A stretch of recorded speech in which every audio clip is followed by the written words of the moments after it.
A police officer was patrolling a quiet, snow-covered highway in Colorado. Then he saw it.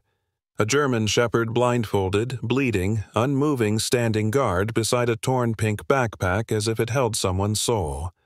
When he peeled away the tape and opened the bag, what he found would haunt him forever. But what happened next?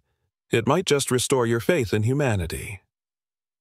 Before we begin, tell me, where are you watching from?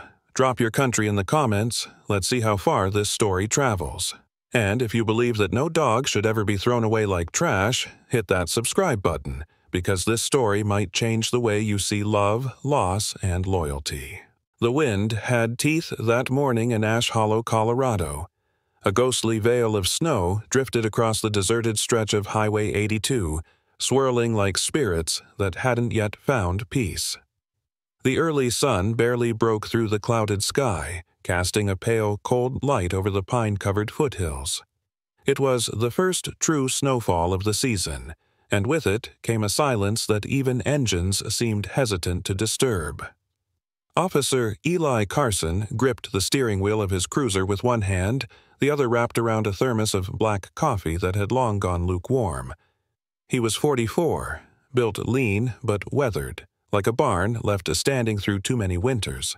His dark hair was streaked with silver near the temples, and fine lines carved deep beneath his eyes etched by years of worry and restless nights. He wore his sheriff's jacket zipped to the neck, though the chill in his chest had little to do with the temperature outside. Eli had been a father once. That identity used to pulse louder than the badge. But 3 years ago, his daughter, Grace, 10 years old, bright as spring, had been killed in a traffic accident on this very road. Since then, he had driven this route hundreds of times, as if patrolling grief itself. He still lived in the same house, still poured 2 mugs of cocoa every winter night. One for him, one for the ghost that never came back. The crackle of the police radio was the only sound until he saw it. Felt it before he even registered what it was. A figure by the roadside. Still, unmoving. He slowed the cruiser, drawing closer. It was a dog, a German shepherd, standing upright, legs trembling slightly. Snow dusted its matted black and tan fur. Its eyes were hidden beneath layers of silver duct tape wound tightly around its head. The tape shimmered under the snowflakes like cold steel. Only its nose poked through, wet and chapped from the bitter air. Its paws were raw cracked and bleeding pressed into the salt-stained asphalt. Steam rose faintly from the animal's body, mixing with the mist curling off the ground. But the most haunting detail wasn't the blindfold, nor the wounds. It was the silence. The dog didn't bark, didn't whimper, didn't move. It stood like a sentinel before a monument no one else could see. At its feet was a small pink backpack, torn along the zipper, half buried in a crust of slush. Stickers peeled at the corner stars, hearts, a princess with blonde curls and a wand. Something about the backpack, the size, the softness, tightened a screw deep in Eli's chest. He stopped the cruiser, hit the emergency lights, and stepped into the wind. "Easy," he said gently, crouching low. "You're all right, buddy." The dog didn't flinch, but its ears twitched. It was young, maybe 3 or 4 years old. Big for its age, though a long winter had stolen its weight. Its left flank bore a faint scar that ran like a river beneath the fur, and its ribs pushed out visibly, as if trying to escape its own chest. Eli inched forward. His boots crunched over grit and ice. He was used to dangerous dogs' drug busts gone wrong, wild-eyed canines that had turned feral in cages, but this wasn't that. This was grief in flesh and fur. The dog seemed to be guarding the backpack like it held the last breath of someone it loved. As Eli drew closer, he saw something else. 2 paw prints beside the dog, smaller, lighter, etched into the snow like the fading memory of someone who once stood there. He squatted down beside the pink bag and unzipped it slowly. The dog gave a soft, ragged inhale but didn't attack. Inside was a child's spiral notebook. The first page was curled and stuck with frost. He peeled it open with gloved fingers. There it was. Written in purple marker and backward slants, Laney's Journal. He paused. The name didn't ring a bell from any recent missing person reports, but then again, the world didn't always report its tragedies. He flipped a few pages. Stickers covered the margins, unicorns, cupcakes, a smiling puppy with a crown. But between the doodles were strange, fragmented sentences. I don't like the basement. He said, don't talk, or the dog gets punished. Ranger says I'm brave. I want to go home, but I don't know where that is anymore. Ranger. Eli looked up at the shepherd. Is that you? He murmured. The dog, Ranger, didn't move, but his breath came faster, his nostrils flaring. Somehow, the name had registered. Eli's voice cracked. Where's Laney? Just then, a gust of wind picked up, swirling snow and kicking up a page from the notebook that fluttered out onto the road like a feather. He snatched it before it blew away. On it was a crude drawing stick figures, a girl with long hair and a smile, a dog with pointy ears beside her. The sun, a house, and then, off to the side, a man with no face. He felt the nausea coil in his gut. Behind him, a car honked and sped by, oblivious to the unfolding tragedy just a few feet from the shoulder. Eli stood, heart thudding. He opened the cruiser door and grabbed a fleece blanket from the back seat. Approaching Ranger slowly, he whispered, "Let me help you now." The dog didn't resist when Eli gently wrapped the blanket around him, nor when he lifted the backpack with the journal and drawing still inside. Ranger staggered as Eli tried to guide him forward, his back legs shaking. "It's all right," Eli murmured again. They made it to the cruiser. The dog hesitated, sniffing the step, then slowly climbed inside. Eli placed the pink backpack on the seat beside him. As he drove off, he glanced into the rearview mirror. Ranger had curled up, one paw resting protectively over the bag. Snow tapped gently against the window. For the first time in a long while, Eli didn't feel like he was driving alone. Snow crunched under the tires as Eli pulled into the gravel lot of the Ash Hollow Animal Clinic, a modest cedarwood structure tucked between two bare oak trees and a faded grain silo. A blue metal sign swung lazily in the wind above the door. Healing hands, gentle hearts. It was quiet except for the occasional gust of wind brushing powdery snow across the steps. The sky had turned from gray to a pale white, as if the world itself had exhaled and gone still. Eli turned off the ignition and glanced back at Ranger, who still lay curled on the back seat.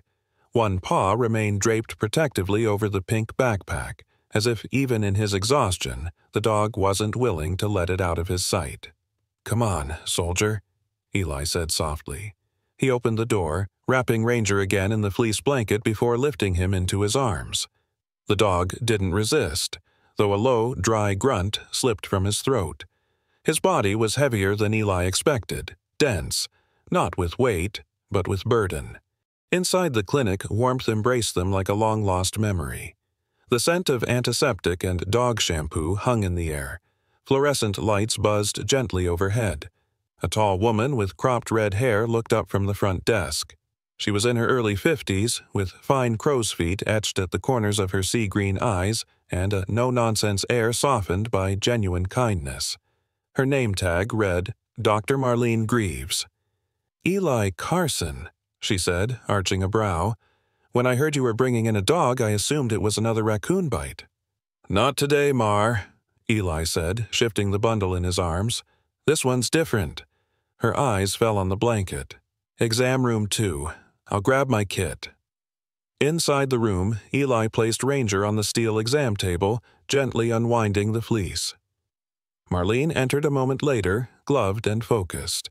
Her hands moved with practiced precision, but when she saw Ranger's face, particularly the tight rings of duct tape scarring the fur around his eyes, her expression hardened. "Jesus, Eli." "I found him like that on 82, Eli said. "He wasn't just dumped. He was abandoned with purpose." Marlene gently tilted Ranger's head, inspecting the skin beneath the adhesive residue. Her jaw tensed. "It's deliberate. 3 wraps, symmetrical. Someone knew what they were doing." She carefully began cutting away the remaining adhesive fragments.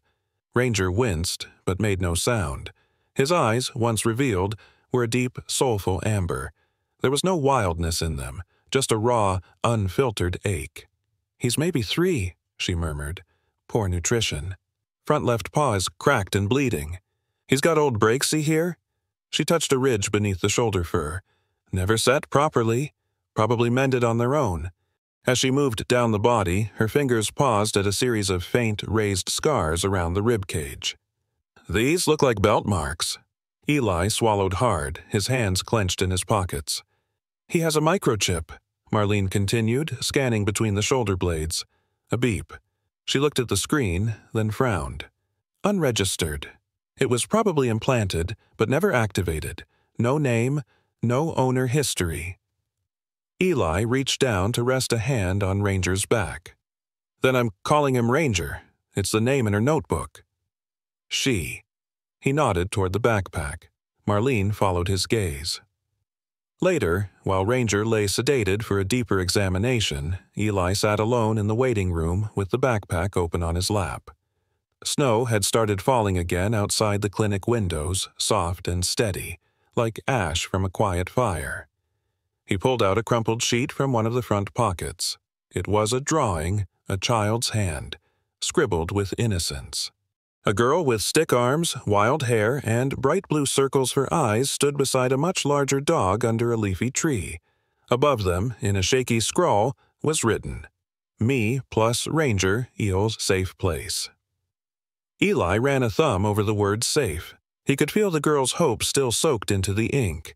There was something else he hadn't noticed before, a faint tear in the backpack's strap, with frayed threads and something darker staining the edge. Upon closer inspection, he saw it, the outline of small, shallow indentations. Teeth marks. Not fresh, but not old either. Someone, or something, had tried to yank it away. A memory surged uninvited. His daughter Grace's backpack, torn and tossed by the roadside after the accident. He had found it before they'd found her. The smell of strawberries still clung to the fabric. He closed his eyes against the wave. "Eli." He turned. Marlene stood in the doorway, removing her gloves. "He's stable for now. I've cleaned the wounds, started fluids, and he's sleeping. He's lucky someone found him." Eli stood. He wasn't going to leave that backpack. Marlene nodded, then hesitated. "I don't know what this dog's been through, but whatever it was, it left a mark deeper than his ribs." Eli looked past her toward the closed exam room door. "So did life," he said quietly. Outside, the wind howled gently through the pines. Snow continued to fall, erasing the morning's harsh outlines and softening the world beneath a layer of white. Ranger was safe for now. But Eli knew that healing didn't begin with safety. It began with truth, and somewhere between the scars on the dog's body and the words in a little girl's notebook, that truth was waiting. The snowstorm that had blanketed Ash Hollow the day before had faded by nightfall, leaving the town silent and washed in moonlight. The streets were crusted in ice, roofs glimmered under frost, and the world felt paused. Eli Carson pulled into his narrow driveway, headlights carving gentle arcs against the snowbanks flanking his modest two-story home. The house, painted a faded slate blue, stood quietly under the stars, as if holding its breath for something long overdue. Inside, the warmth smelled like pine and old memories. The wood stove crackled in the corner of the living room. Eli laid a thick flannel blanket across the floor near it and lowered Ranger onto the fabric. The dog's muscles stiffened slightly before relaxing. Though sedated, the German shepherd remained alert, eyes flickering toward the doorway like a soldier too long in combat to ever fully rest. Ranger looked better under lamplight. His fur was cleaner now, though thin in places. He had the sturdy build of a working dog, but there was something regal about him too, the way he held himself despite the scars. The tip of his left ear bent downward, a permanent crease that made him seem both noble and vulnerable. His amber eyes never left the pink backpack, which Eli had placed gently a few feet from him.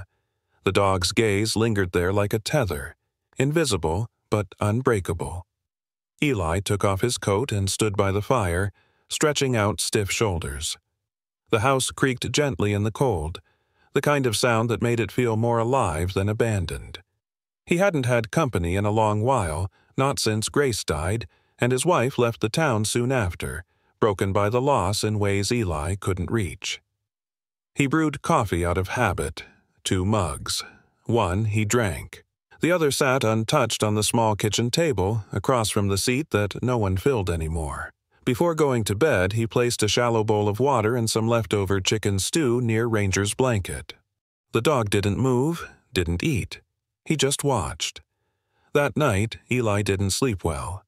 He dreamed of screeching tires on black ice, of headlights blinking against shattered glass, of a tiny pink shoe lying in a ditch. Then, the worst part, the silence after, the kind that never truly goes away. He awoke just before dawn, slick with sweat, and stumbled into the hallway. Ranger was still awake, still curled near the pink backpack, his eyes open, ears twitching at every sound. The stew remained untouched, but his body was tense with quiet vigilance, as if something inside him refused to give way to comfort. Eli crouched next to him, rubbing a hand slowly down Ranger's back. "You don't trust it yet, huh?" he whispered. "Safe house, but still feels like war." He sighed and stood, walking toward the backpack. The journal inside was heavier now, not in weight, but meaning. He flipped through the pages under the soft light of a desk lamp. A child's handwriting, purple marker. Doodles of flowers, hearts, and stars. In between, words that didn't belong to childhood. The lock clicks loud. He says don't bark. Sometimes I pretend Ranger is a knight and I'm a princess stuck in a tower. If I be quiet, maybe we both get dinner. He said if I talk, he'll take Ranger away. Eli's hands shook slightly as he turned another page. The child's mind had found fantasy to survive, creating a fairy tale cage for a horror too cruel to name. "Who were you running from, Laney?" he muttered. Outside, there was a soft knock at the front door, 3 short taps. Eli flinched, startled, and grabbed his flashlight from the entry table. He opened the door slowly to reveal a bundled figure standing beneath a snow-dusted porch light. Rachel Kimball, his neighbor from 2 houses down, stood with gloved hands wrapped around a hot pie tin. She was in her early 70s, tall but stooped, with thin silver hair pinned beneath a knit cap. Her cheeks were red from the cold, her eyes sharp and observant beneath wire-framed glasses. A retired schoolteacher, Rachel had a voice like warmed cider, and a memory sharp enough to recall every child she'd taught over 3 decades. Since the death of her husband 10 years ago, she'd lived alone, kept her own garden, and brought Eli pies he rarely ate but never refused. "I saw your cruiser last night," she said softly. "Figured you didn't get a chance to eat." "Thanks, Rachel. Come in a minute, it's freezing." She stepped inside, the pie warming the space between them. Her gaze immediately found Ranger, who had turned his head but remained motionless. "Well," she said after a long moment, "he's beautiful and broken." Eli nodded, accepting the truth in both words.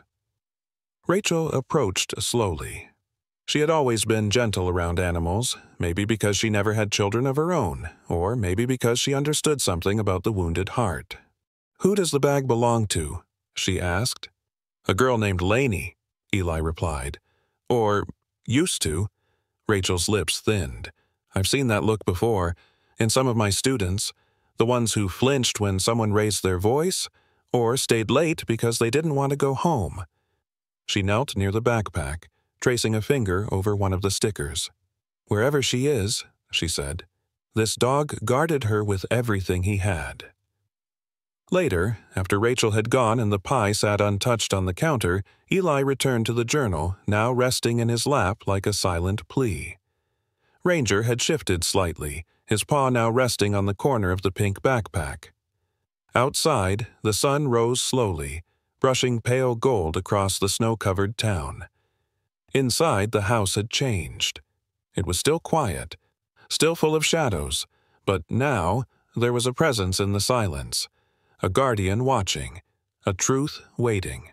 And somewhere between the burned pages of Laney's journal and the scars beneath Ranger's fur, Eli began to understand that they weren't just recovering a dog. They were unraveling a history. The snow had begun to melt, leaving behind patches of wet earth and tangled roots beneath the thinning white. It was the kind of day where the forest felt half-asleep branches bare, light filtering weakly through a pale sky, the scent of damp pine clinging to everything. Eli Carson zipped his sheriff's jacket higher and glanced down at Ranger, who stood beside him on the trail, nose twitching. They were following no path, just instinct. Ranger had begun pacing the house that morning, agitated, circling the door and pawing lightly at the floor. When Eli opened the back door, the dog bolted down the steps and stood in the snow, waiting. Something in his posture tight, deliberate, alert told Eli this wasn't just a walk. They moved along the tree line behind Eli's property, past a crumbling wire fence and into the woods. Ranger led, sometimes pausing to sniff, then trotting ahead, head low. His movements had changed since the night before, no longer stiff with fear, but driven by purpose. "Where are we going, boy?" Eli muttered, more to himself than the dog. As they ventured deeper into the forest, the sound of distant traffic began to bleed through the trees. Eli recognized it. Route 17 curved around the western edge of town. Then, a sudden blare of a semi-truck horn cut through the cold air like a whip. Ranger froze. His entire body tensed. A low, guttural whine escaped him, and his front paws began to backpedal through the slush. His eyes were wide, his mouth slightly open. Panic clawed up his throat. Eli crouched down quickly. "Hey, hey, it's all right." But Ranger's body shook, and he spun once in place. His nose pressed to the ground, then to Eli's leg, then he took off, not away from the sound, but toward the denser part of the woods. Eli swore and followed. They ran for several minutes, ducking low-hanging branches and slipping through dead leaves. Then Ranger stopped. Not abruptly, but with a slow, reverent pause. They stood before a tall, gnarled oak tree split down the center, blackened by what had clearly been a lightning strike. Char marks trailed up the trunk, and a portion of the roots was exposed, twisted like broken fingers. Ranger circled the base, then began pawing at a specific patch of dirt, growling softly. Eli joined him, brushing away snow and leaf litter. Beneath the soil, something metallic caught the light. A small tin box, army-style, green and rusted at the edges.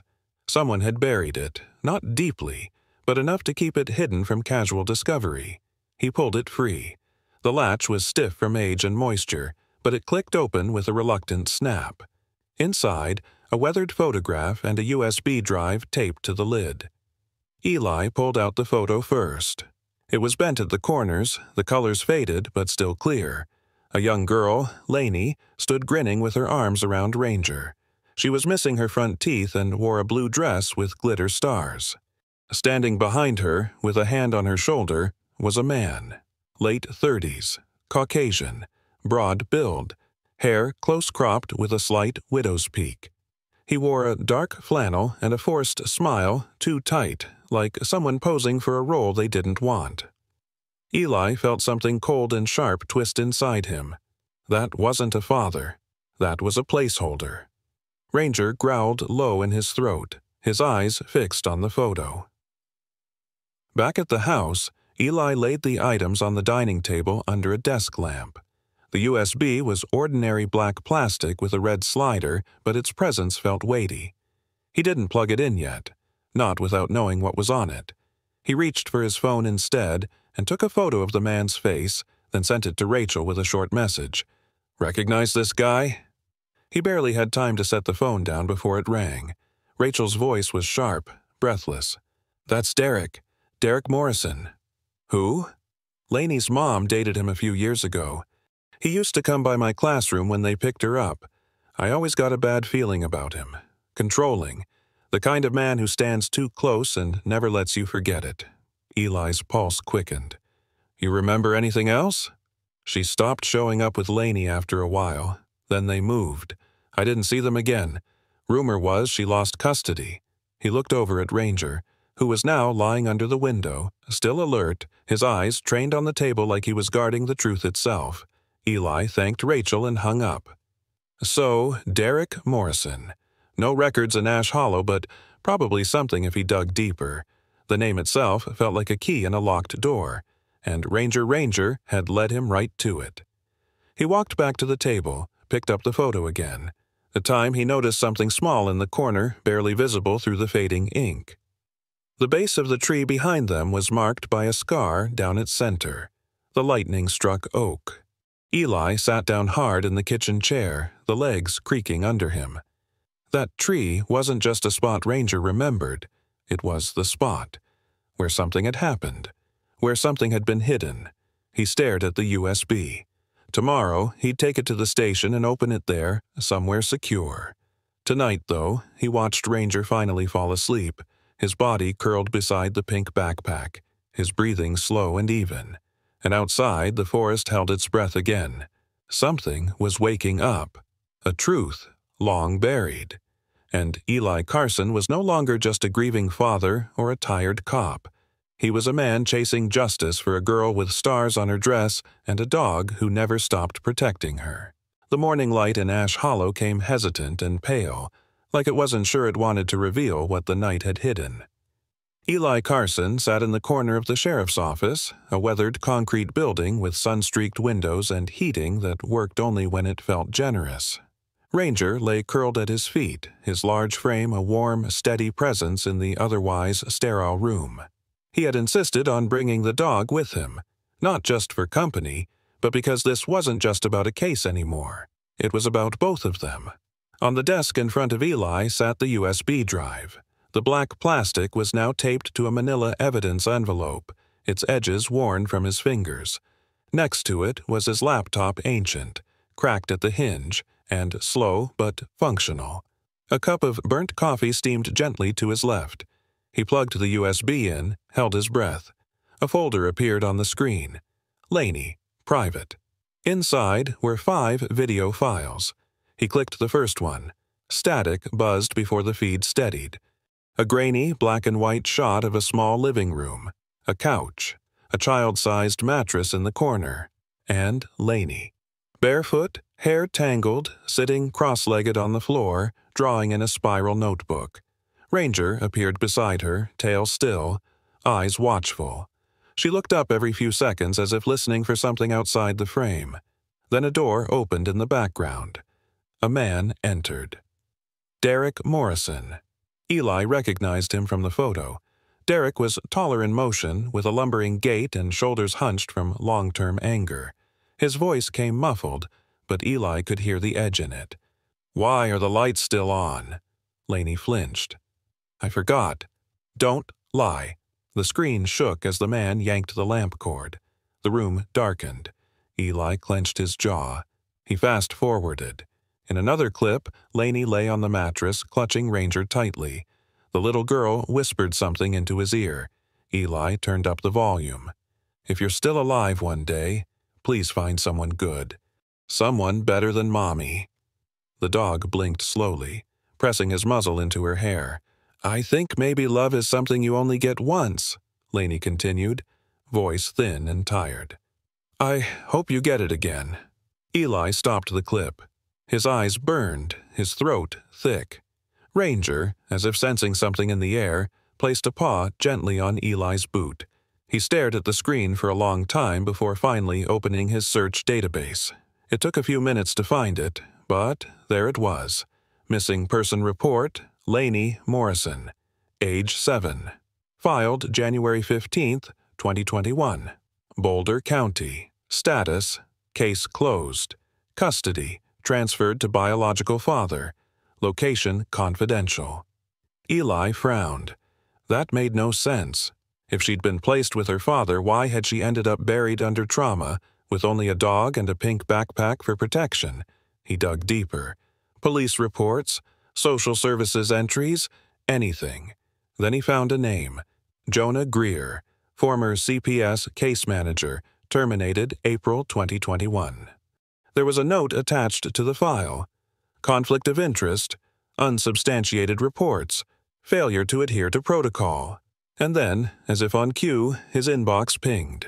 From J. Greer, Lainey.unlisted@protonmail.com. Subject: Lainey. I remember her. I filed 3 reports. No one listened. Then I was suspended, then fired. There's a system built to silence people like her, but I kept everything.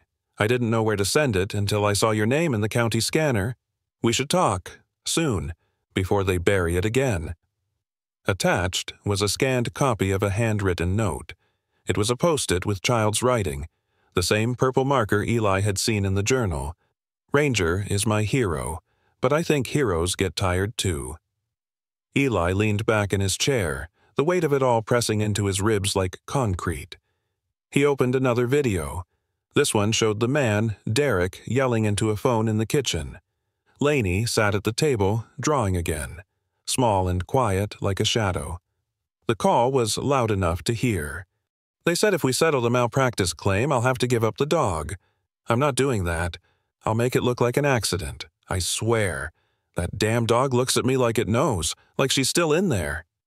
Eli paused the feed, breathing heavily. It was all there.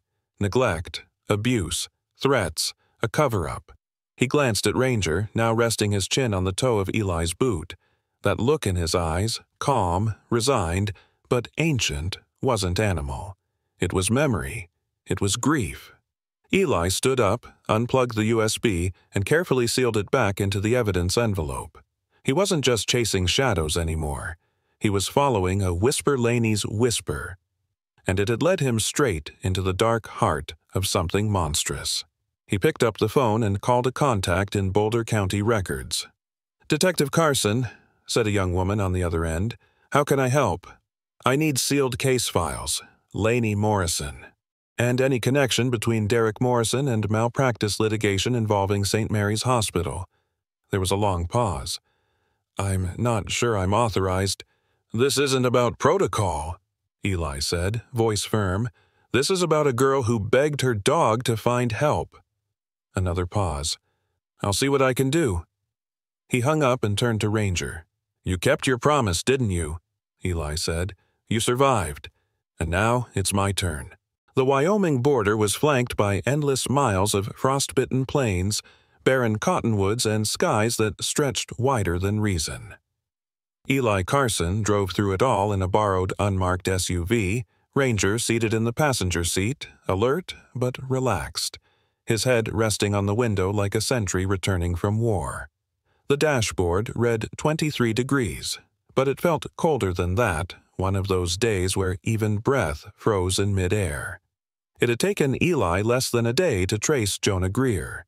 The ex-social worker had dropped out of sight after his dismissal, bouncing from town to town under cash names and burner phones.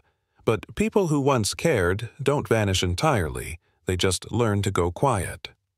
According to a contact in Denver, Jonah was currently squatting in a remote cabin just south of Buffalo, Wyoming.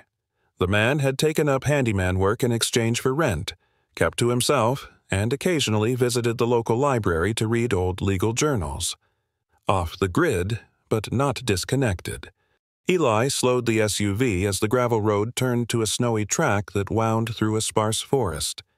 Cabin smoke puffed into the gray sky. Ranger sat up straighter, ears twitching. When they reached the clearing, Eli parked beside a weather-worn pickup, then stepped out and scanned the trees.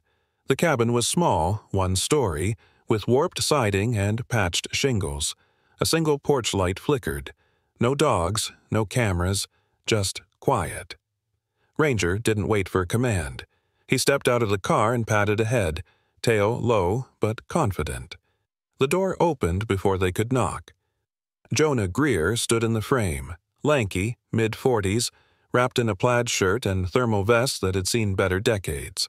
His brown beard was flecked with gray, and deep hollows carved beneath his eyes like bruises that never healed. He didn't look like someone dangerous. He looked like someone who had been right one too many times and paid for it. "You brought the dog," Jonah said, voice quiet but firm. "I brought the truth," Eli replied. Jonah stepped aside. Inside, the cabin smelled of kerosene and burnt toast. Books stacked in uneven towers lined the walls, Mostly case law and psychology journals, spines cracked from overuse. The heat came from a dented steel stove near the back. A worn recliner sat next to a folding table covered in papers, USBs, and yellowed file folders. "Coffee?" Jonah offered. Eli shook his head. "I need the file." Jonah didn't hesitate. He walked to a locked trunk, used a key around his neck, and lifted the lid. Inside was a folder sealed with duct tape and labeled Morrison, LM.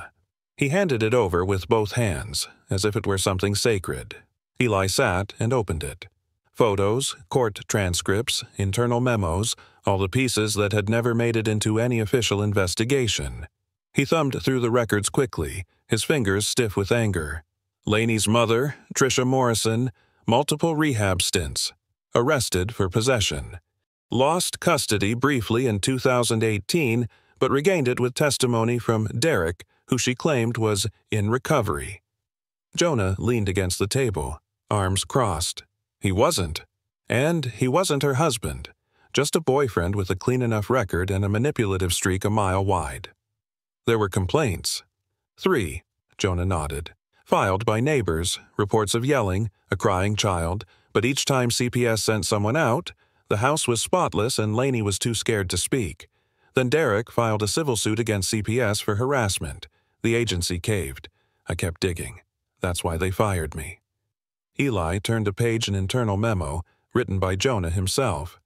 Recommendation: remove child from current household. Suspected emotional and physical abuse. Psychological risk.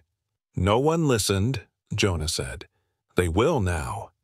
Eli slid a photograph across the table. It was the one from the buried box Laney, Ranger, and Derek in the background. That photo was buried near a tree behind my house in Ash Hollow, Eli said.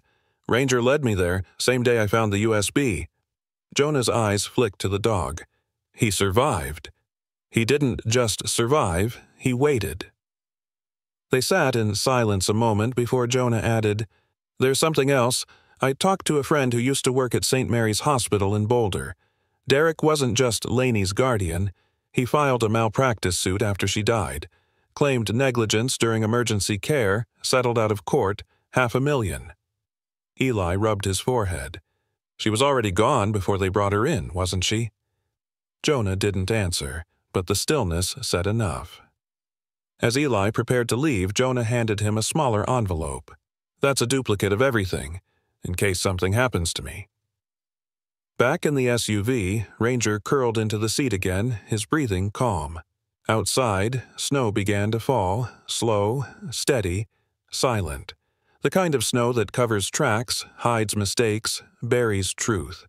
On the way home, Eli received a text from Rachel, a video file. He opened it at a gas station, the phone propped on the dash while Ranger stretched outside. The footage showed a quiet living room, his own. Rachel had clearly set up a motion sensor camera while house-sitting. Ranger sat facing the front door, his pink backpack beside him. Hours passed. Ranger didn't move. At midnight, he rested his head on the bag, eyes still open. At 3 a.m., he sat up again. The video ended at dawn, with Ranger finally dozing off, one paw wrapped protectively around the faded pink strap. Eli swallowed hard. This dog hadn't been waiting for rescue. He had been standing guard, every night. Ash Hollow County Courthouse was not built for stories like this. Its wood-paneled walls and scuffed marble floors had seen shoplifters and traffic fines, domestic disputes, and land-use hearings.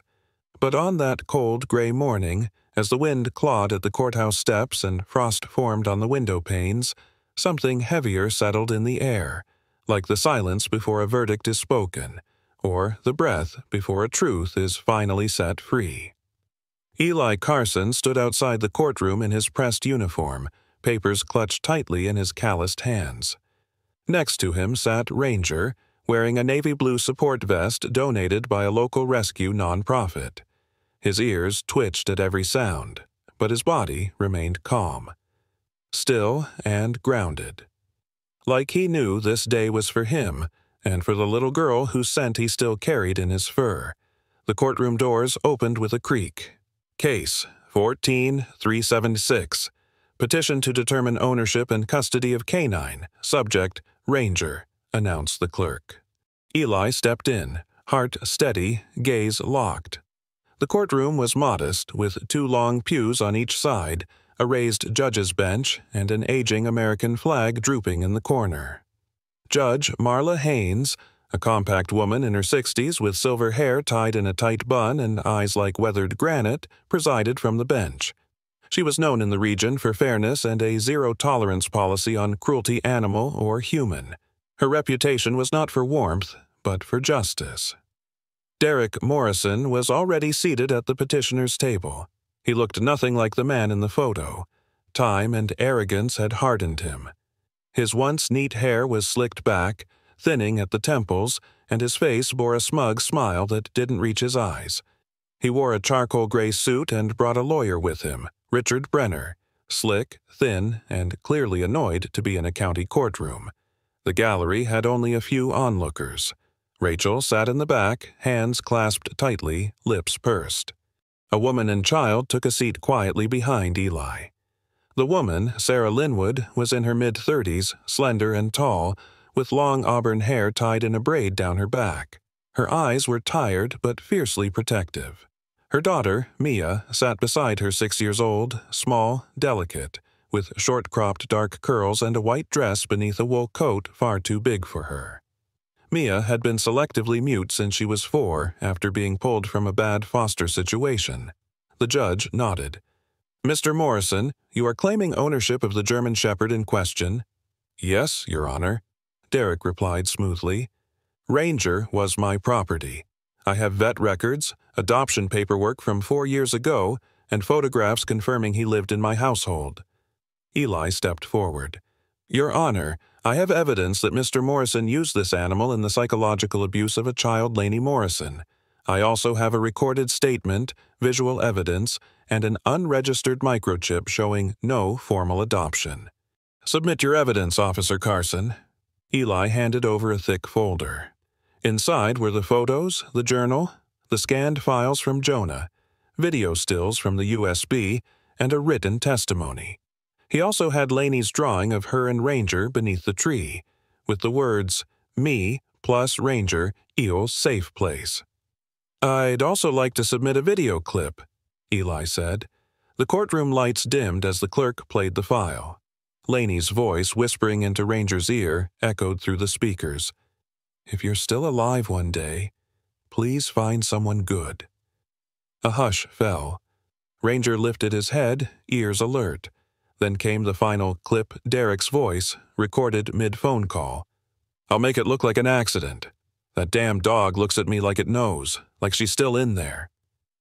Judge Haynes leaned back slowly. "Mr. Brenner, care to comment?" Brenner cleared his throat, visibly flustered. "My client's past parenting decisions are not under question here. This is a matter of property." Suddenly, a small voice cut through the room. "He's not property." Everyone turned. Mia had stood up. Her voice was barely above a whisper, but clear. "He's a hero. Lainey's hero." Sarah gasped, eyes filling with tears. "Mia." The girl stepped forward, her small hand clutching Ranger's vest. "He used to live with me, too. Before, with the yelling." The judge raised an eyebrow. "Miss Linwood?" Sarah stood. "Mia was placed with Derek Morrison briefly 2 years ago. It was an emergency foster placement. She never spoke a word again until today." Eli crouched beside Ranger, who now stood fully, gaze fixed on Derek. A low, rumbling growl formed deep in his chest. Then, for the first time since he was found, Ranger barked.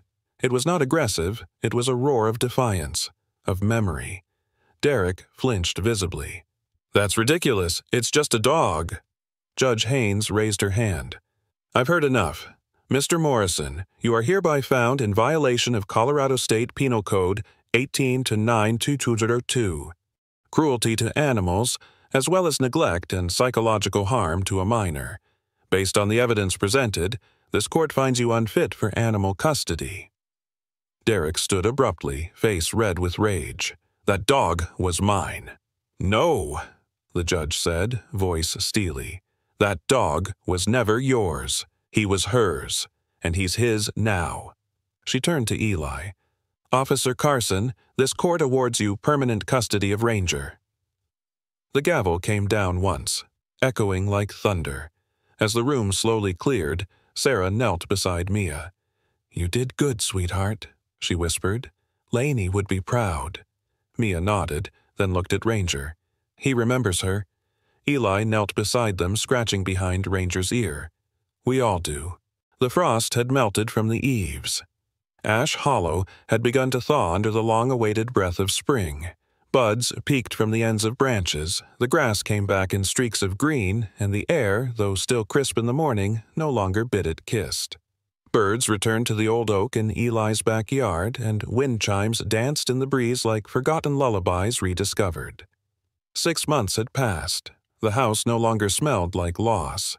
It smelled like cinnamon toast and watercolor paint. It echoed with little feet on hardwood and laughter that came in fits and starts, like someone relearning how to trust sound again.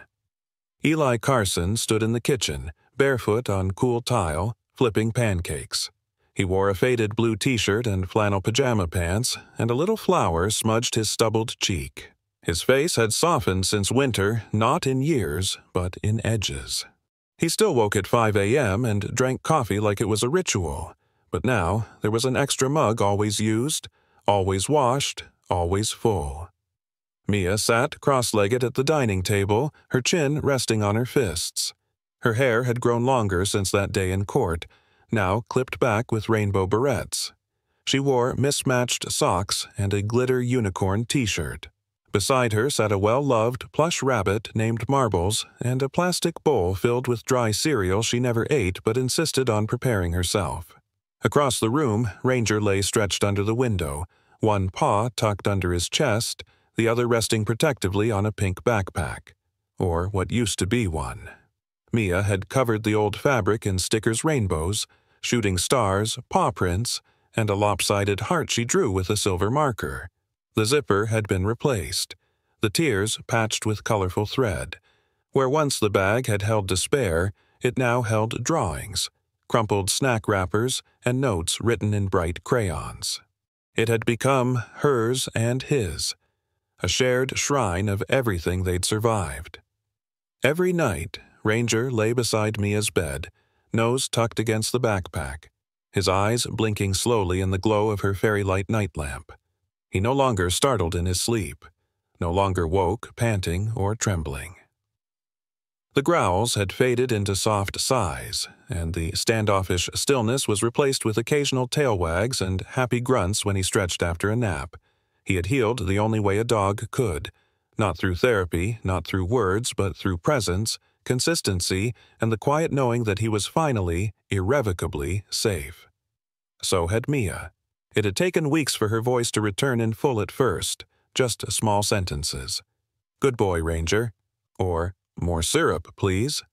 Then came questions, stories, songs. She sang off-key in the bath, narrated her dreams to the fridge, and whispered secrets to the garden gnomes behind the porch steps. Eli never stopped her, and she never stopped calling Ranger Laney's hero. "Pancakes done," Eli announced, flipping the last onto a plate. Mia scooted eagerly to the counter, dragging her chair with an ear-splitting scrape. Ranger followed behind her, ever the quiet guardian. As they ate, Mia pulled something from her backpack, a drawing. "This is us," she said proudly. Eli leaned closer. The page was filled with a house under a big yellow sun. A tall man with white hair and suspiciously long arms stood beside a girl with curly hair and a dog wearing a gold crown. In the background, 2 angels floated in the sky, one with a ponytail and a blue dress, the other with a badge and glasses. Eli swallowed, hard. "Martha?" he asked. Mia nodded. "And Grace?" He kissed the top of her head. After breakfast, they went into the backyard. The morning was drenched in dew, and the sky was cloudless. Mia raced ahead in rain boots and a tutu skirt, Ranger galloping beside her with a joyful bark that echoed off the fence. She shrieked with laughter as he chased her, then spun to throw a ball made from knotted socks.